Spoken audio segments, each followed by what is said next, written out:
like the T-shirt very much. Very good. Thank you. Your T-shirt. It's a Christmas tree. It's a funky Christmas tree. It's a Christmas sweater. Yeah. So thanks very much for doing this. This is called the Greatest Music of All Time podcast, and it's a real honor to speak to you. And Good.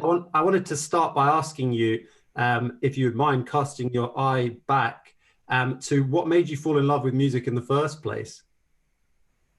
I think when you're a child, like 3-4 years old, I was always, I'd go on the floor and sit next to the radio. It's kind of a big radio. We didn't have television in those days. So the radio was everything. And that was in the 40s. And I'd be listening to, Glenn Miller music and music of the 40s, like big band music. And then, of course, in those days, there was BBC 1, 2, and 3. And BBC 3 was strictly classical music. So, I'd listen to Elgar and the Planet Suite. I get very frightened when I listen to Mars by Gustav Holst, who was actually living in Leeds. I think he was from Leeds with a name like Gustav Holst. And, music like that in those mid 40s till the beginning of the 50s was all that I would connect with musically, because my mum and dad were ballroom dancers and they were champions of East Lancashire. Very important, they had a cup on the mantelpiece. And so I'd go and watch them dance, and I'd be listening to all these different kinds of music in dance, which again, it's a lot of pop, Glenn Miller stuff. I keep saying Glenn Miller, I have to think of somebody else. Count Basie, those days, it's kind of like very lightweight pop music, very, very sweet and wonderful. And then, of course, the 50s came, and, I was basically brought up to work as a kid, just to help the family out, because my dad was pretty ill. And so I'd go on the local farm with my brother, and we would sing in the 50s. We would sing Everly Brothers songs, 56, 57, around that time. And then Elvis Presley came out. So you get involved in all that music at an early stage. And by the time the 60s came, my brother had a band, and I joined his band. And from then on, I just wanted to be a Beatle. we went to see the Beatles in Southport in April 1963, and changed my life completely, because they were a great band. There was nobody screaming at the end of every song they'd scream. Of course, there were girls at the front, but within 6 months we went to see them again, and you couldn't hear them because people were screaming like a football match, going crazy, man. Yeah. The mania just looked insane. A lot of people have said since, these guys are the next Beatles, but based on just watching the footage, I don't think there's ever been anything quite like that kind of hysteria for a pop band. Maybe close, but yeah. You got a Beatle cup, so you're cool. It's true. But later on there was the Stones, of course, and there was mayhem with them, and it became a norm in the 60s for people, especially girls, to go and watch a band and scream at them. I was in a band called the Warriors with my brother, and we got screamed at maybe a couple of times. Once, I remember very vividly, it was in Edinburgh at a club, and we were singing Twist and Shout, and they were all going crazy as though we were like the Beatles. And as time gone on, you have your boy bands, everybody screams like crazy on them. It's a natural letting go of the sort of energy to go and go and watch all different kinds of performers, and young people like to scream a lot. It's just the way it is. Yeah, for sure they do. And so during this period, when you first started gigging, what was that experience like? Because I think for musicians now first starting out, it's really quite different. Was it like every or majority of clubs didn't have like DJs, they had live bands. Is that the case, or did you still get? Oh, it's the same. It's the same now, to be honest, where bands get in a van and get their equipment and set it all up while people are drinking or boozing or having fun, making noise. And then all of a sudden they start playing some of the local songs that are on the radio or a couple of their own songs.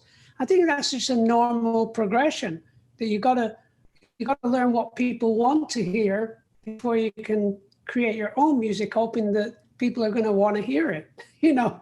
Yeah, that's very true. You'll find out very quickly if they don't want to hear it, you know. So were you a hit from the minute, you know, you started that process? Did you feel like, okay, music's for me, you know, I can do this well? Or did you have to grasp? Yeah, I was tired of working on the farm, to be honest. I just wanted to get away from working on the farm and milking cows and delivering milk and shoveling cow poop. And there's a lot of it. I have great memories of shoveling it all every morning and every night. We had about 50 cows on the farm, and that's a lot of poop.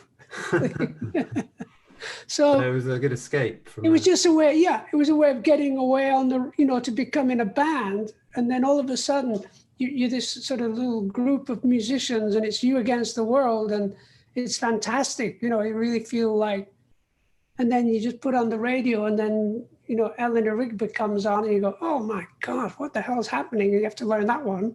And then, you know, Sgt. Pepper and the Beatles and the Beach Boys and Zappa all happened, and Hendrix, all happened in a flurry of 3 years. And in some ways we get that now, but it's more subtle, if you like. There isn't that, musicians are very happy to be doing what they do. And I'm a very progressive thinker, musically speaking, still am, you know. So when I hear something very, very modern, if you like, you know, I remember listening to This Is America. Oh yeah, Charles Gambino. That's like mind-blowing, you know, and it happens now and again. I mean, it's well documented that I have a bromance with Jacob Collier. I think he's extraordinary. And I think there's a lot of musicians like that. So there isn't the record company connection anymore. So people can do it via their own internet, their own streaming service, or, you know, send it to that Spotify or whatever. But there is a way of getting your music out there, but it's never that easy. You know, it's not like, oh, you're a musician. Oh, you're okay then. No, you're a musician. Now work hard and study what you're doing. And, you know, then you get these, you know, 12-year-old, 14-year-old people. I'm working with a lot of young people out of Connecticut with a company, which is Academy of Rock, which used to be the School of Rock, created by my friend Paul Green.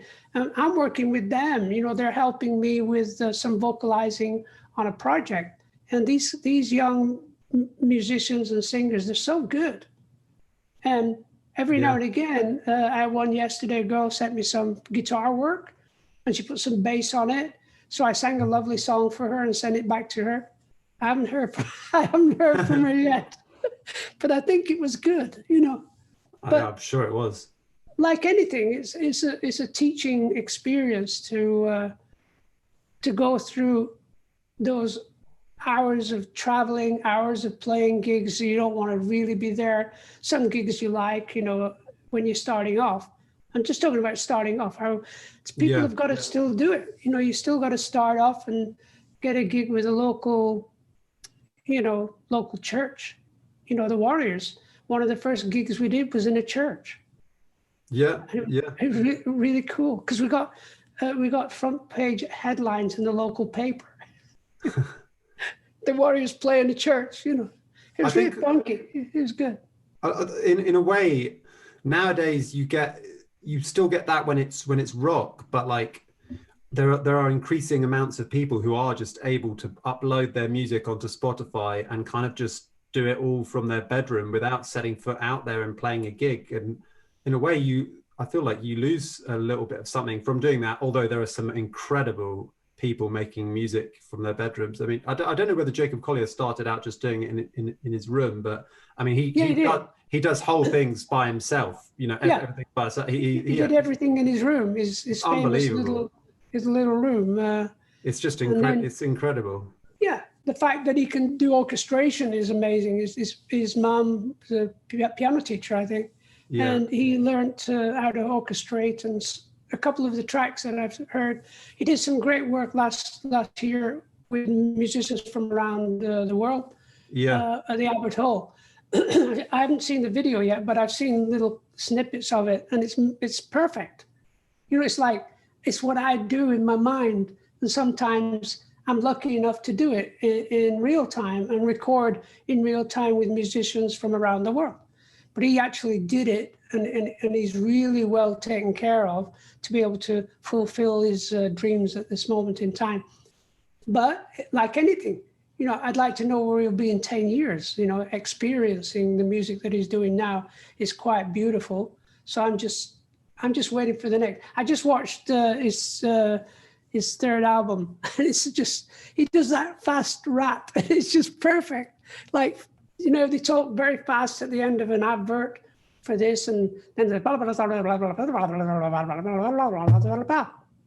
Well, he actually put it to a rap. He sang it so fast. It was amazing. I thought, man, that guy is so hip. Yeah, he's incredibly talented. And he just got, I think his recent album just got Grammy nominated, which is very good to see. Yeah, it should be. Well, he's well connected. You know, he knows the right people too. He's very fortunate to meet with Quincy Jones. Who's a beautiful guy. Yeah, absolutely. But so I mean, it's great. It's great because a lot of people, you know, don't manage to find the time to support young artists, or kind of don't. You know, a lot of people are just kind of entrenched in their own thing. So it's pretty cool to see you kind of having that bromance, as it were. Well, it's a learning curve. I did it 20 years ago when I was actually going through a tough time touring with Yes, and I got sick on a tour, and I was coughing up this dark stuff, and it was oil from the oil-based smoke that you have on stage. And of course, I'm inhaling it. After about 2 months of doing that, I remember me and my wife Jane. I was in Como in Italy, and I was coughing like a madman. You know, I thought I was going to die. So I just wanted a break from that. But I didn't want to let go of music for some reason. I just wanted to breathe a better situation, if you like. And so I went to work with the School of Rock in Philadelphia.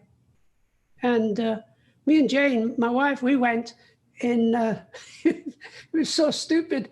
We went at the end of January to Philadelphia. It's the coldest time in the world to go to Philadelphia. It was freezing, but the energy I got from these young musicians was quite beautiful. And we had a great time, you know, doing a couple of Yes songs and a couple of Zappa songs, a Beatles song. And, you know, it was one of those things that I spoke to Paul Green about this and said, you know, I'm learning so much just working with these young people. It's just their innocence, and that's what you need to mold when you work with them, because they'd stand there like this playing something, and I say, well, why don't you move your body? What do you mean? Well, you know, like a bit of that, you know, you're on stage, man. Come on, you know, oh, okay. Start doing, and the girls and the guys and the drummer, you know, come on, you're drumming, throw your stick up now and again and catch it. It's called showbiz. Yeah. But it was great. And I've reconnected with Paul last year when I did my 1,000 Hands tour, and his bands, 20 of them, they would open up for us, you know, about 8 at a time, you know, would open up for the show. And you'd listen to them and say, well, hey, they just need to practice more. That's all it is, you know, practice, practice, practice. Yeah. Do you believe in the 10,000 hours theory, the Malcolm Gladwell 10,000 hours? I have no idea what that is. Thank you. What is that? So it's it's a theory espoused by Malcolm Gladwell, who's this writer and kind of intellectual who argues that if you put in 10,000 hours into something, you can become world class at it. And he wrote this book called Outliers about it, and he cites various examples. One of the examples was the Beatles saying that a lot of their 10,000 hours came when they went to Hamburg and did those residencies. Do you think that that's true, or do you think you need the innate natural talent as well? No. We did the Beatle Trail with Warriors, which was to go to Cologne, Frankfurt, Hamburg, Copenhagen, 4 times.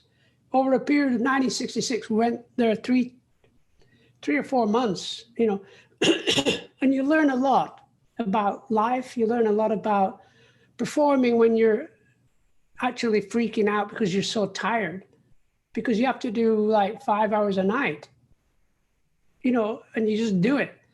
And we were actually doing a show in Cologne in Germany, and it was on Saturday, you had to do a lunchtime session, which was from 12 till 3.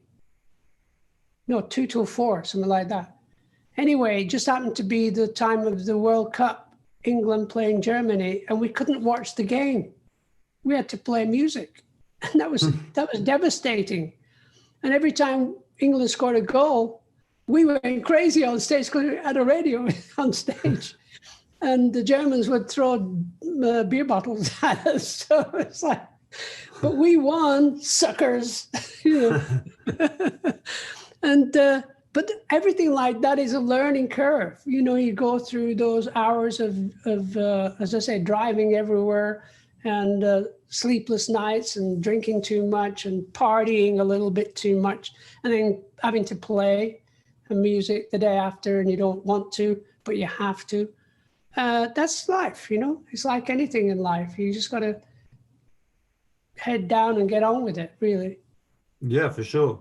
So I mean, one of the things alongside you maintaining that passion through kind of working with younger people is that, you've still been making records, and I mean, it's like quite, I was completely knocked out, especially by Ramalama on 1,000 Hands. Like I just couldn't believe, the harmonies and stuff. They're just so, I thought it was a really wonderful record. And I was just wondering, have you found it easy to keep creative during this year of lockdown and in general?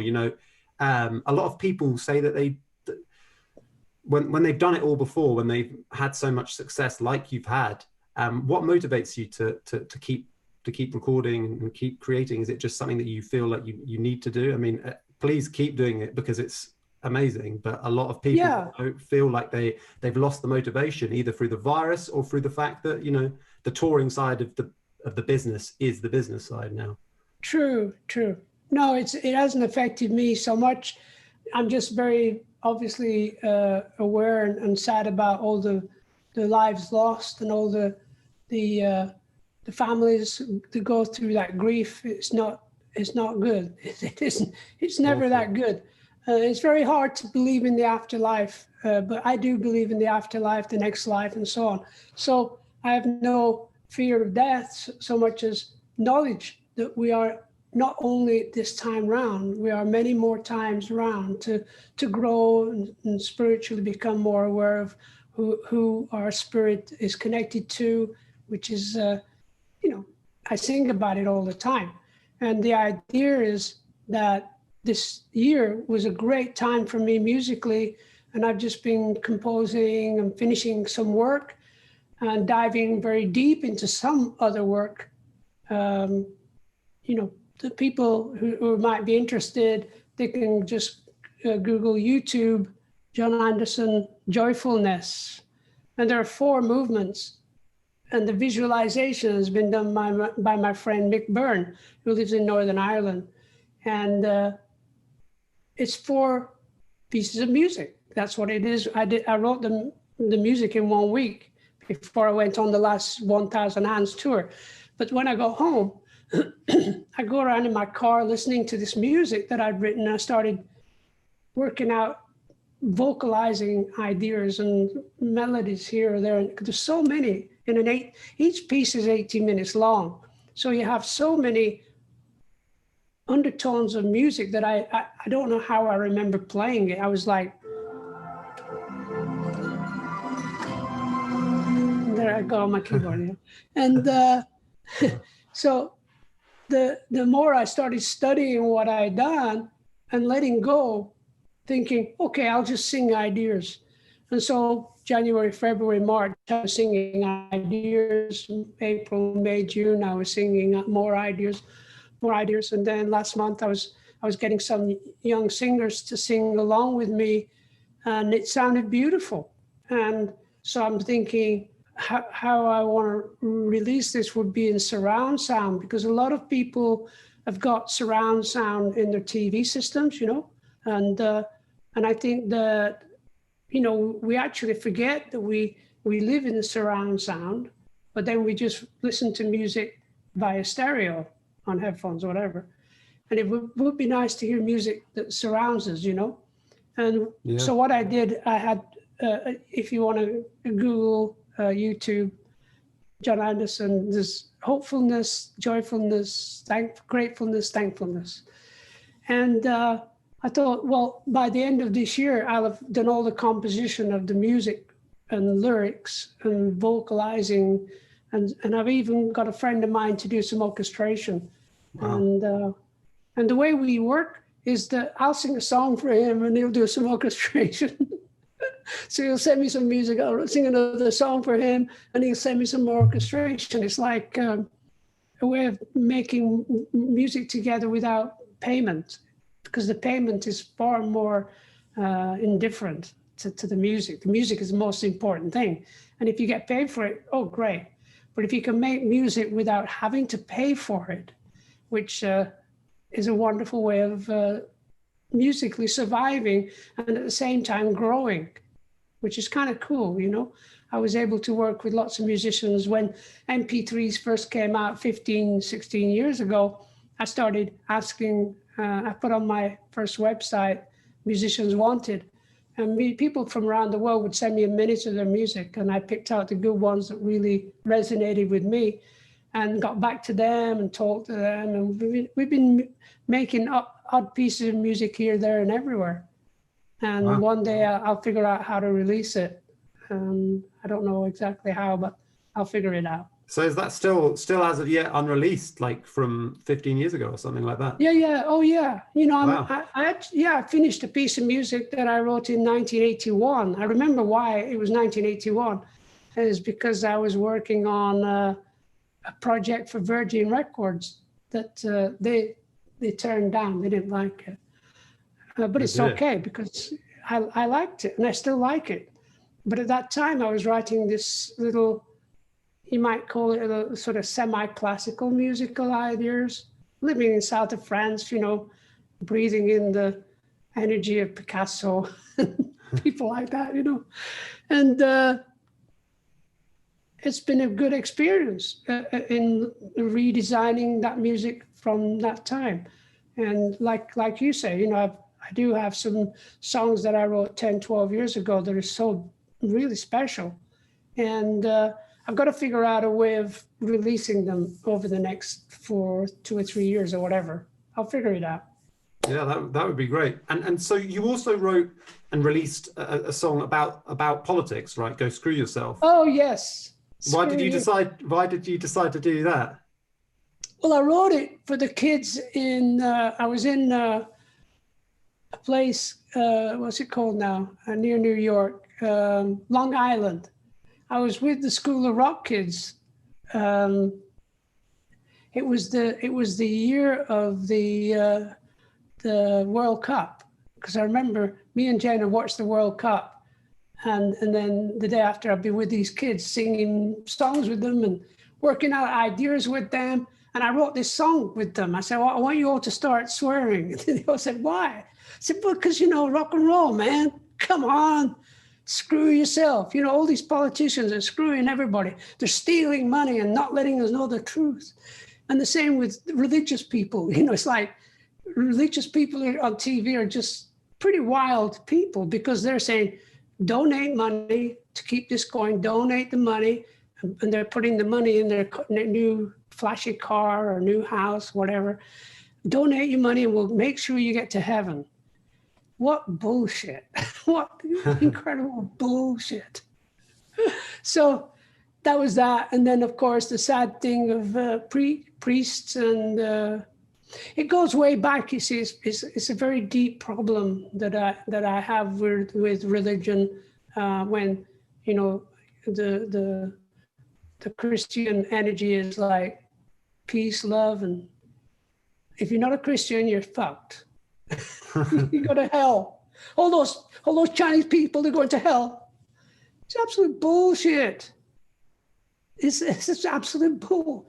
I learned that when I first started with Yes. You know, I read a book by Vera Stanley Alder, and she wrote some beautiful books. Lived in North London, and one of them was the Initiation of the World. That we're all connected through Christ consciousness, which is a good idea. That Christ is not limited to Jesus. Buddha was a Christ, Krishna was a Christ, Muhammad was a Christ, and they were the risen masters of the world. Now, I know that, and everybody that I know knows that. So I wrote a song about it. It's called the Buddha Song. I got these kids in East London to sing along with me, and we made a video. I want to thank you, Buddha, for being my teacher.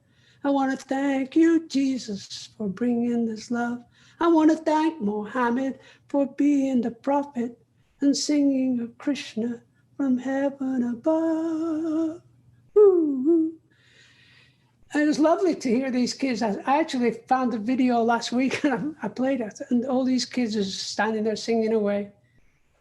And I hope they get it. You know, I hope they don't become like, well, ours is better than yours. You're not good enough to go to heaven because you're not whatever, you know. Yeah. It's that kind of, it's just a way of expressing myself through music. Well, you know, I kind of joke about it because I was singing the song to Jane, my wife, and she knew the song from way back. And she said, you need a last verse. And she actually wrote, she'll say, I threw her under the bus. She wrote the line. It was all about how people misuse other people into despair and slavery and whatever. And, you know, the incredible, terrible things. We've got people in cages in America and by the border, and they're still there. It was big news 3 months ago. Now it's not big news anymore. Everybody's forgot. Kids are in these cages still. And it's like, all the people that do that, well, go and screw yourself, you motherfuckers. Because you're soulless. You know, people who do that to people are soulless. You know, the orange man is very, very weak. Because he's a bully. Bullies are very weak people. I know that. And so you put them in your songs, and that was go screw yourself. I just love the idea of it. And I always meant to release it right then, because I had the 1000 Hands album done, finished. And then I did that song. And I said, I'm going to put it out just when you got to vote. And I put it out, and I was told that I got a lot of flack on my Facebook website, but I never read any comments because, you know. Yeah, I wouldn't go down that path. No, I mean, getting addicted to reading comments online when you're a well-known person can be a difficult rabbit hole to get sucked into, I guess. No, not interested. I got to get on with the work. I got to get on with music, and feeling good every morning when I wake up and feeling thankful that I'm still alive, I'm still healthy, I'm still creative, I'm still needing to do some great work. I don't know what it is. And then it's funny because my good friend Mick Byrne is my video guy for the last few years. And he did a video of Gates of Delirium. And it is just so damn good. It was a concert we did. It's me, Steve and Chris and Alan, and a guy, I've gone blank on his name. It wasn't Rick. It was a really good guy. I remember it in a minute because I sent him an email. I sent him the version because it's with an orchestra from Poland. We toured around 2002. Tom Brislin, great keyboard player. He plays with Kansas now. He just joined them. All right. And wow. So we toured with this Polish orchestra, and it was set up. This guy we worked with on Magnification, he did some orchestral. He wrote the music for orchestra. We toured America, and we played with some great orchestras. You play with the Symphony of Atlanta, and they're playing and they're looking at their watch. They're playing away, going, how long do we have to do this music? But the pickup orchestras wanted to play with Yes, and you could feel it on stage. So we went to work with this Polish orchestra. And they were all young people. They're probably in their 20s, most of them. And this is like 18 years ago, 2002.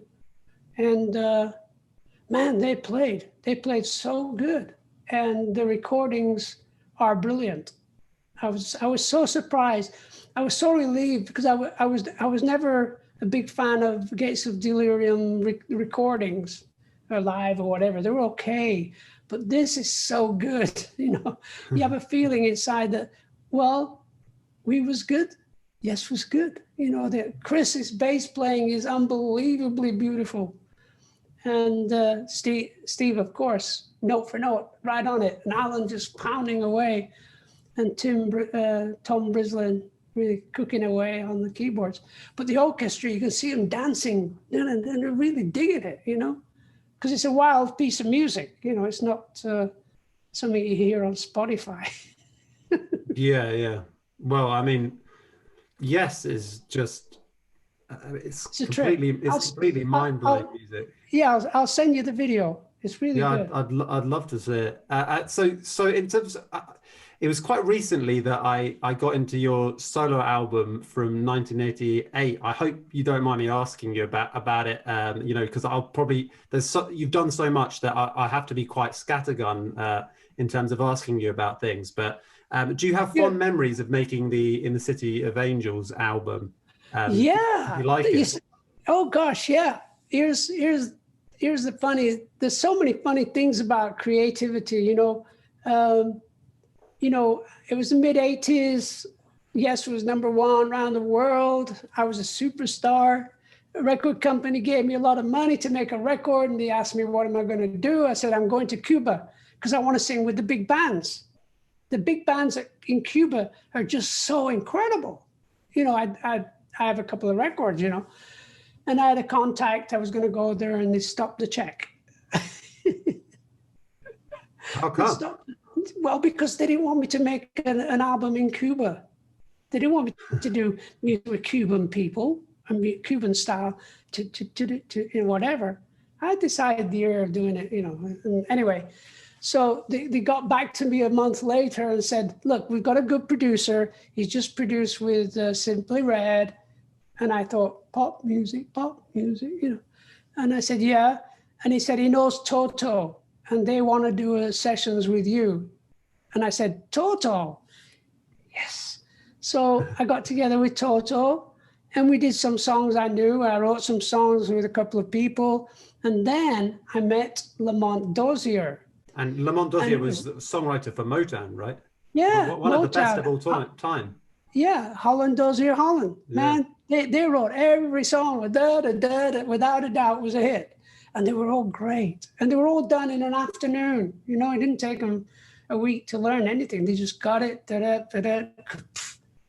Incredible. Set me free, why don't you, babe? Come on. And so I was introduced to him. Would I like to go and write with him? I said, yeah. So I went to his house in the Valley in LA, and there was this guy, big, beautiful guy, you know, from black guy, just kind of cool, man. Well, come on in, man. Come on in, yeah. And he got at the piano, started playing. He had tapes everywhere. And we wrote 3 songs in a couple of hours. And he came to the sessions. One was called, I can't remember, but it was really good. And the funniest thing was, it didn't take off at all. It didn't. The record didn't sell, except for Quebec. Quebec province is a beehive of Yes fans. Is it? And they loved the album. It got into the top 10. I didn't know about it until 20 years later. I was doing a solo show in Quebec, and I went to the agent that was putting on the concert. It was a festival, and they were playing the record, Hold On to Love. And I said, hey, you don't have to play that, you know, just to please me. No, what do you mean? This was top 10, this was. I said, really? So it was a hit somewhere. So that's what I remember. It sounds like a hit record, you know, like it's like it really sounds amazing. I didn't know it was Toto playing on it, because it was only this year that I started listening to it again and again. But I was just like, how do I not know this? This is so good. Thank you. What a fantastic album. It's as good as I mean, in terms of Yes, right? So I mean, this is probably quite a bog standard question, but you know, to hear the answer from you is a wonderful thing for my audience, I'm sure, because a lot of them probably want to know this.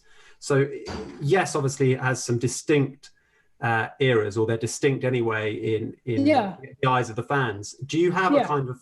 It seems like you relish being involved with lots of different styles of music. So do you kind of have a preference for one thing over another in terms of what Yes recorded?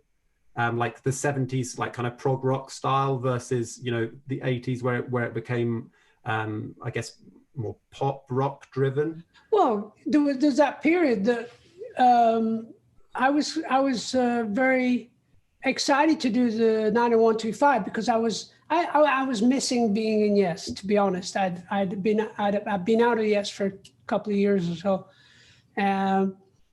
Simply because it was being managed by the manager. The band was being managed by the manager and a producer. It was terrible. Yes managed itself as a band of musicians all the way through the 70s. And then all of a sudden, people were saying, oh, you gotta have a producer. Hold on. They were terrible. They weren't helpful to the music. They were interested more in the money and how many clubs they could go to, you know, this kind of energy is, you know, screw that. In Paris, a beautiful place, Paris. Anyway, so when, I don't know why I got onto that tangent, sorry. So I got into that sort of space of making records, thinking about doing totally different than 90125, because I thought 90125 was so well put together. Musically, sounds, the vocals, and every Trevor and Chris and Trevor Horn did an incredible job. And I just came in at the end and sang some song parts and verses for Honor and fix this and fix that in my mind, would make it sound better. I really jumped into a different world in the late 80s, because I knew that the whole idea of Yes doing Big Generator was just to make another hit record, and it became very laborious for everybody. I was just on the outskirts of that record because I was told to be on the outskirts. So let that, you know, Trevor Rabin, Trevor Horn, they wanted to do the album like 90125, and I said, okay, I'll stay away. So I went and did an album with Vangelis. I did a Christmas album. I did the one we talked about. In the City of Angels, yeah. And in the City of Angels. And then all I wanted to do actually was then maybe recreate Yes in my mind. So I went to the record company and I said, okay, I've given up wanting to go to Cuba. And they said, oh, thank you, John, very good. So what do you want to do now? I said, well, I'm going to get in touch with Steve Rick, and Bill and create an album. And they said, okay, here's the money. You can go and do it. So I got in touch with them and spent a day or two with them and, went to south of Paris and found a studio there where I got some musicians that I knew very well in London who could actually play very similar to Bill or to Steve and to Rick, but to make a sort of demo version of what became ABWH. And I thought, what a great idea. I don't have to deal with everybody's isms in the studio. I'll just go make a demo and get them to play on it. And then we went to Montserrat to record it. Steve Martin. Mr. Martin. Who? George Martin's. Yeah, Mr. George Martin's studio. I always remember Steve Martin said the best thing ever, the comedian. Because he was asked, and I lived by this, to be honest. He was asked, so you've done so many things, your plays, your books, your movies and everything. What do you think of them? He said, well, half of them were good and half of them weren't. And I said, that's it, perfect. Half of what I've done is really great. Half is okay. It's like, so at that time I was definitely studying the idea of doing Toltec, which I listened to for the first time just the last week, having not listened to it for many years. And Toltec, if anybody doesn't know it, you should listen to it. It's pretty interesting music. There's a great writer called Carlos Castaneda. He's now passed away, but he wrote some amazing books in the 60s, studying the Native Americans of central Mexico, Yaqui Indians who were sorcerers, known as interdimensional connectors, and ridiculously funny, beautiful books by Carlos Castaneda. So I wanted to do an album about him. This was after I'd done ABWH tour and everything, which was a big success. And then we tried to do it again, but most of the guys in the band wanted to do everybody in the same studio writing. And I said, okay. And it didn't work. It didn't work out. That's why we eventually did Union album. But then I did this album called Toltec. I was going to call it in The Power of Silence. That was going to be Carlos Castaneda's new book. And I wanted to tour with Carlos Castaneda, like a book tour. I was living in Hollywood. I had a studio finishing the record, and it's such a beautifully made record. I listened to it, as I said, last week for the first time for a long time. I was so surprised how good it is. Whether it appeals to everybody, you don't know really. You never know. But is that a 90s album, mid-90s? Toltec? Very early, yeah. I remember because I was finishing it when I met my wife, Jane. Those two things happened at the same time. And it's worth listening to because I don't know, something about it that's very mystical still. I'm saying the same thing all the time, surely there come a time of letting go. Surely there come a time of letting go of all this nonsense we call life and getting on with the spiritual quest and things. Now we build the bridges that we walk upon. Now we build the bridges that connect us. We're all connected all around the world. And the COVID is really helping us to understand each other as well a little bit. And we're all going through hell, if you like. Anyway, that's what inspires me at that time. And then there was a knock at the door just when I was actually finishing it. And it was going to be with Geffen Records, pretty big company. And there was these two albino people standing at the door, pretty tall as well. Albinos are people with white hair, white eyebrows, very pale complexions, and blue eyes. And I thought they were two aliens. And they said, we are the lawyers for Carlos Castaneda. Under no circumstances will you talk of his name, sing of his name, use his name on your record. I don't know how they found out about it, but they did. because I talk a lot, as you can tell. And you can never, ever speak about it, okay? And I said, done deal, done, it's okay. So I changed the name to Toltec, because the Toltec with the Central American Indians were well known as sorcerers, shamans, real connectors with the life force of the earth mother. And so Carlos Castaneda books are just ridiculously good to read, especially when you're on tour and you've got a lot of time on your hands, you know. It's been an absolute pleasure to have you. Thank you for giving us so long for this podcast. I really appreciate it. And I've just got I've just got a final question for you, which is in terms of your voice. It's obviously incredibly distinctive. You know, it's one of those voices in pop and rock music that you recognize the minute. Well, at least I do. I feel like I recognize it the minute you hear the record. First of all, you never sing in falsetto, is that correct? And secondly, how naturally did the harmonies come to you? Because in my mind, they're some of the best harmonies in pop and rock music. You know, like Roundabout, and I've seen All Good People and all that stuff, and on your solo records. Is that something you just do by ear? You just see it and visualize it?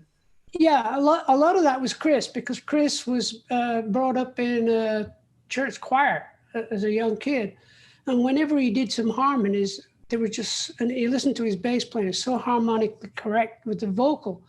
And so obviously I was a fan of the Beach Boys, and there was a group, I was thinking about them the other day. They were jazz singers. They were called Lambert, Hendricks, and Ross, very famous in the early 60s. And Jon Hendricks actually got up and sang with Yes at our first major concert in the Reading Festival. And Jon Hendricks, who'd seen us at the Marquee Club, asked, could he get up and sing a song with me? And I said, yeah, come on. Because he could just sing like a bluebird, you know.